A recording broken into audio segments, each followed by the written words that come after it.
తిరుపతి సంస్కృతి నేషనల్ యూనివర్సిటీలో మరొక దారుణ ఘటన జరిగింది.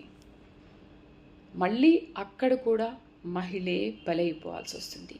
ఎక్కడ చూడు ఎన్ని సంఘటనలు జరిగినా కూడా మహిళలు మాత్రమే బలవుతున్నారు.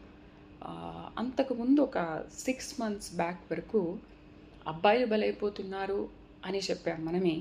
కానీ మళ్ళీ అమ్మాయిలే బలైపోతున్నారు, మళ్ళీ అదే సంస్కృతి నడుస్తుంది అనే వార్త చదవాల్సి వస్తుంది ప్రతిరోజు కూడా.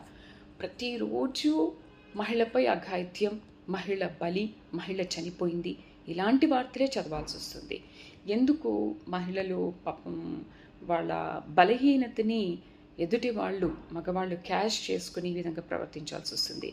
తిరుపతి యూనివర్సిటీలో చదువు చెప్పాల్సిన, విద్యాబుద్ధులు నేర్పించాల్సిన గురువులు విద్యార్థినుల పట్ల ఇంత అసభ్యంగా ప్రవర్తిస్తారా? లైంగికంగా వేధిస్తారా? ఆమెను ప్రెగ్నెన్సీ చేస్తారా?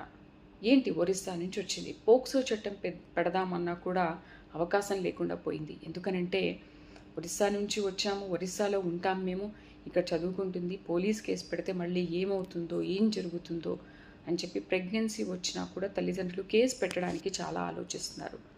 చూడండి, మీ వల్ల ప్రొఫెసర్స్ మీరిద్దరు బాగానే ఉన్నారు, కానీ అమ్మాయి ఇప్పుడు ప్రెగ్నెంట్ విద్యార్థిని, ఆమె లైఫ్ ఏమైపోవాలి, మీ మీద కేసు పెట్టాలన్నా కూడా భయపడుతుంది. అంటే విద్యార్థిని ఏదో రకంగా బెదిరించే ఉంటారు, ఇలాంటివి చేయొద్దు అని మీరు మాట్లాడే ఉంటారు. అందుకేనేమో వాళ్ళ పోక్సో చట్టం కూడా ఉన్నప్పటికీ కేసు పెట్టలేకుండా పోతున్నారు.